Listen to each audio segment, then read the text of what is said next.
18वां अध्याय हिरण्याक्ष के साथ वराह भगवान का युद्ध। श्री मैत्रेय जी ने कहा, तात वरुण जी की यह बात सुनकर वह मदोन्मत्त दैत्य बड़ा प्रसन्न हुआ। उसने उनके इस कथन पर कि तू उनके हाथ से मारा जाएगा कुछ भी ध्यान नहीं दिया और चट नारद जी से श्री हरि का पता लगाकर रसातल में पहुंच गया। वहां उसने विश्व विजयी वराह भगवान को अपनी दाढ़ों की नोक पर पृथ्वी को ऊपर की ओर ले जाते हुए देखा। वे अपने लाल लाल चमकीले नेत्रों से उसके तेज को हरे लेते थे। उन्हें देखकर वह खिलखिलाकर हंस पड़ा और बोला, अरे यह जंगली पशु यहाँ जल में कहाँ से आया? फिर वराह जी से कहा, अरे ना समझ, इधर आ, इस पृथ्वी को छोड़ दे। इसे विश्व विधाता ब्रह्मा जी ने हम रसातल वासियों के हवाले कर दिया है। रे सूकर रूपधारी सुराधम, मेरे देखते देखते तू इसे लेकर कुशल पूर्वक नहीं जा सकता। तू माया से लुक छिपकर ही दैत्यों को जीत लेता और मार डालता है। क्या इसी से हमारे शत्रुओं ने हमारा नाश कराने के लिए तुझे पाला है? मूढ़, तेरा बल तो योग माया ही है और कोई पुरुषार्थ तुझमें थोड़ी ही है।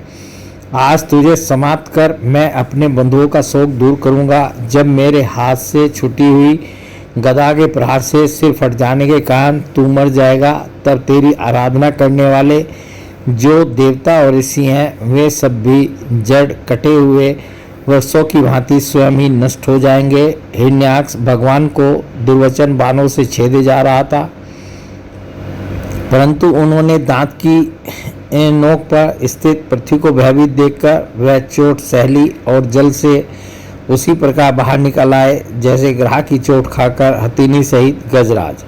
जब उसकी चुनौती का कोई उत्तर न देकर वे जल से बाहर आने लगे, तब ग्राह जैसे गज का पीछा करता है उसी प्रकार पीले केस और तीखी दाढ़ों वाले उस दैत्य ने उनका पीछा किया और वज्र के समान कड़क कर वह कहने लगा, तुझे भागने में लज्जा नहीं आती? सच है, असत पुरुषों के लिए कौन सा काम न करने योग्य है? भगवान ने पृथ्वी को ले जाकर जल के ऊपर व्यवहार योग्य स्थान में स्थित कर दिया और उसमें अपनी आधार शक्ति का संचार किया। उस समय हिरण्याक्ष के सामने ही ब्रह्मा जी ने उनकी स्तुति की और देवताओं ने फूल बरसाए। तब श्रीहरि ने बड़ी भारी गदा लिए अपने पीछे आ रहे हिरण्याक्ष से, जो सोने के आभूषण और अद्भुत कवच धारण किए था, तथा अपने कटु वाक्यों से उन्हें निरंतर मर्माहत कर रहा था, अत्यंत क्रोधपूर्वक हंसते हुए कहा।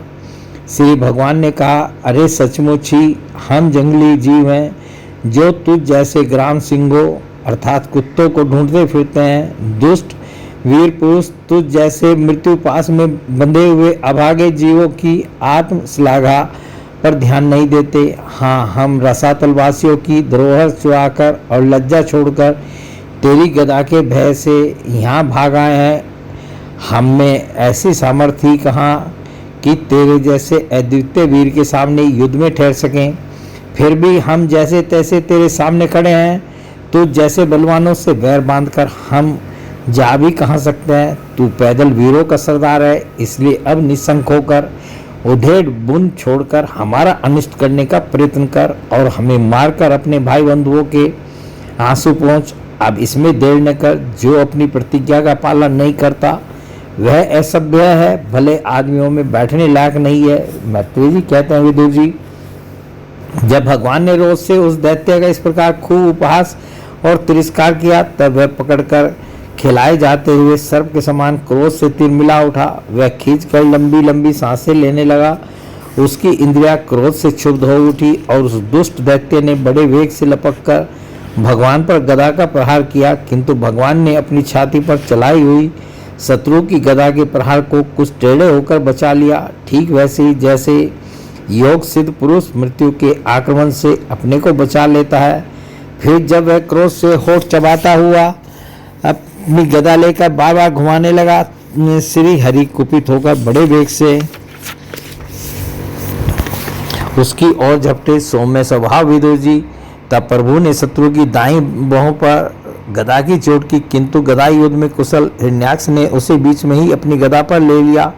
इस प्रकार श्रीहरि और हिरण्याक्ष एक दूसरे को जीतने की इच्छा से अत्यंत क्रुद्ध होकर आपस में अपनी भारी गदाओं से प्रहार करने लगे। उस समय उन दोनों में ही जीतने की होड़ लग गई। दोनों के ही अंग गदाओं की चोटों से घायल हो गए थे। अपने अंगों के घावों से बहने वाले रुधिर की गंध से दोनों का ही क्रोध बढ़ रहा था और वे दोनों ही तरह तरह के पैंतरे बदल रहे थे। इस प्रकार गांव के लिए आपस में लड़ने वाले दो सांडों के समान उन दोनों में एक दूसरे को जीतने की इच्छा से बड़ा भयंकर युद्ध हुआ। विदुर जी, जब इस प्रकार हिरण्याक्ष और माया से विराट रूप धारण करने वाले भगवान यज्ञमूर्ति पृथ्वी के लिए द्वेष बांधकर युद्ध करने लगे, तब उसे देखने के लिए वहां ऋषियों के सहित ब्रह्मा जी आए।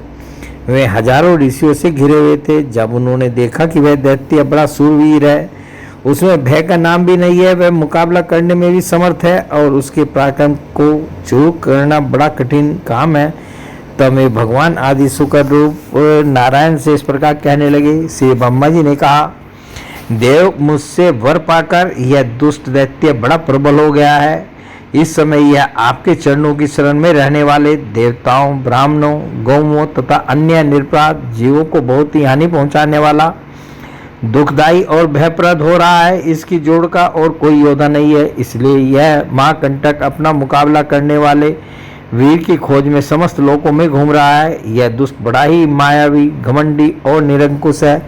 बच्चा जिस प्रकार कूद हुए सांप से खेलता है, वैसे ही आप इससे खिलवाड़ न करें। देव अच्युत, जब तक यह दारुण दैत्य अपनी बल वृद्धि को की वेला को पाकर प्रबल हो, इससे पहले आप ही अपनी योग माया को स्वीकार करके इस पापी को मार डालिए। प्रभो, देखिए, लोगों का संहार करने वाली संध्या की भयंकर वेला आना ही चाहती है। सर्वात्मन, आप उससे पहले ही इस असुर को मारकर देवताओं को विजय प्रदान कीजिए। इस समय अभिजीत नामक मंगलमय मुहूर्त का भी योग आ गया है, अतः अपने स्वार्थ हम लोगों के कल्याण के लिए शीघ्र ही इस दुर्जय दैत्य से निपट लीजिए। प्रभो, इसकी मृत्यु आपके ही हाथ बदी है। हम लोगों के बड़े भाग्य हैं कि यह स्वयं ही अपने काल रूप आपके पास आ पहुंचा है। अब आप युद्ध में बलपूर्वक इसे मारकर लोगों को शांति प्रदान कीजिए। बोलिए भगवान श्री कृष्ण की जय।